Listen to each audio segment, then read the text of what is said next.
Bonjour les amis, c'est Chris, on se retrouve pour une vidéo.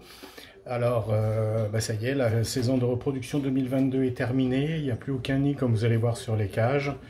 Je commence avec une cage avec 4 jeunes qui sont maintenant sevrés depuis plusieurs semaines, donc en mue. Vous voyez que les plumes, les couleurs qui commencent à arriver et le changement en cours. Donc, ici, j'ai regroupé 2 couples de rouges pour qu'ils aient plus d'espace. Il y a encore quelques jeunes avec, 3 normalement.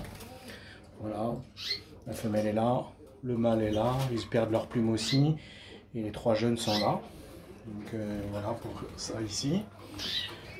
Ici, le couple ici, avec, vous voyez, il y a un petit là-bas, un jeune que j'ai sorti de la volière qui a mal à une patte. Donc je l'ai mis dans un espace plus petit, de façon à ce qu'il soit un peu plus tranquille et qu'il ait moins de place pour bouger, et donc pour essayer de récupérer. On verra ce que ça donne. Voilà. Ici, c'est le dernier jeune de la saison, il est là derrière le père, là. Il est encore en train d'être nourri, il est sorti du nid en milieu de semaine dernière. Donc voilà, j'ai retiré le nid, c'est le dernier nid qui est parti. La femelle, elle est là, le mâle est ici, voilà. Et le petit jeune ici. Ici aussi, on a un couple où j'ai laissé le jeune avec, donc comme ça se passe bien, je ne sépare pas. Voilà, ici la femelle, le petit jeune, il est là. Et le mâle, comme d'habitude, il se met ici pour observer ce qui se passe. Donc voilà, le petit jeune ici. Bel oiseau. Voilà. On va continuer sur les volières. Donc ici, on a nos satinés et nos Isabelles. Voilà. J'essaie de vous trouver les 2 ou 3 magnifiques blancs. Il y en a un qui est au fond là-bas. Satiné blanc. Je cherche où est l'autre. Il y en a en bas là. C'est un peu à contre-jour. Il y a des beaux spécimens aussi ici. Voilà. Les rouges, bon, ça commence à chantonner, on commence à voir qu'il y a quelques mâles là-dedans. Ici les rouges aussi en mue. On commence à bien voir les couleurs pour certains, les intensifs, les chimelles. Vous avez même du chimelle, vous voyez le premier là, ici, je vais me mettre dans l'autre sens, là, celui-là. Les chimelles vraisemblablement ivoire, et il y en a une autre, enfin un autre ici là-bas. Je dis une parce que génétiquement ça devrait être des femelles, on verra ce qui va en être. Voilà, donc aujourd'hui ils ont eu un petit mix de brocoli et de carottes. Voilà, on a mis les bains bien entendu parce qu'il fait chaud. On a toujours nos anciens qui sont là, voilà.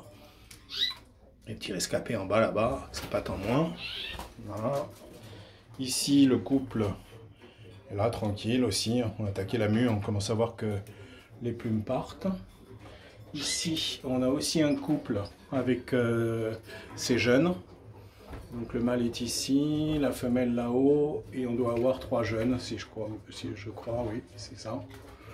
Donc je vais finir la saison, je pense, à 39 jeunes. Je ferai le bilan un peu plus tard. Et là on a un dernier jeune aussi, qui est avec ses parents. Là aussi, vous voyez la femelle sur le dos, plume qui commence à partir, le mâle est là. Donc oui, comme je vous disais, on va finir la saison, enfin je vais finir la saison avec 39 jeunes. Donc pas mal en rouge, un peu moins en satiné Isabelle fond jaune. Mais bon, ça a été une saison tout à fait correcte par rapport à l'année dernière où j'avais eu, avec le même nombre de couples au départ, que 18 jeunes. Hein. Donc une saison quand même correcte. Voilà, donc je ne me fiche jamais d'objectifs chiffrés parce que vous voyez, 8 couples cette année, 8 couples l'année dernière. On est pratiquement du simple au double en termes de résultats. L'année dernière, elle n'a vraiment pas été bonne du tout. Hein. Bon, ici, clairement, un premier tour qui était très bien, un deuxième tour qui était bon, et un troisième tour cette année vraiment moins bon. Je pense qu'avec la chaleur, ça n'a pas arrangé les choses. Hein. Donc, on entend bien un petit jeune qui essaye de siffler là. Voilà, donc pensez bien à mettre de l'eau, à changer l'eau tous les jours. Quand il fait chaud comme ça, ils aiment bien pouvoir se baigner. Hein. Donc mettez du vinaigre de cidre, du vinaigre blanc en alternance, 10 ml par litre, pour bien entretenir les plumes et repousser les éventuelles poux. Donc Encore une saison pour moi sans pour, je suis bien content. Donc, et encore une fois, pour ceux qui veulent, savoir le secret, il n'y a pas trop de secret, c'est déjà l'entretien, minimum changer et nettoyer les oiseaux toutes les semaines, pousse-top en fond de cage, de la terre de diatomée en fond de cage, et ça toute l'année. On n'attend pas la période de repos pour le faire, parce que généralement c'est trop tard. Donc si ça doit arriver, donc faites attention à ça. Moi je suis dans la prévention plutôt que dans le curatif, donc je préfère prévenir que guérir. Voilà, parce que c'est trop de stress et trop difficile à éradiquer ces saletés de bestioles. Voilà, ça sera tout pour aujourd'hui. On se retrouvera dans quelques temps quand la mue va avancer, que les oiseaux sont un peu plus présentables, parce que là, ils sont vraiment pas très jolis, hein, c'est pas évident. Donc on est parti pour la saison d'aspirateur pour quelques mois.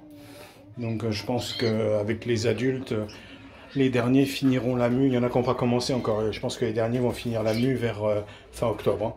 Hein. Donc voilà. Un grand coucou à tous les abonnés. Merci à ceux qui me suivent. N'hésitez pas à poser vos questions, mettre vos commentaires. Et puis j'essaierai d'y répondre de la meilleure des façons. Et pour ceux qui ne seraient pas encore abonnés, ben, abonnez-vous. Ça reste gratuit. Et ça fait toujours plaisir de voir son nombre d'abonnés augmenter. Et un grand coucou au groupe WhatsApp, ils se reconnaîtront. Greg, j'espère que tes tarins, ben, ça va aller. Voilà, et que tu vas pouvoir redémarrer vite ton élevage. À bientôt, c'était Chris. Bon dimanche à tous.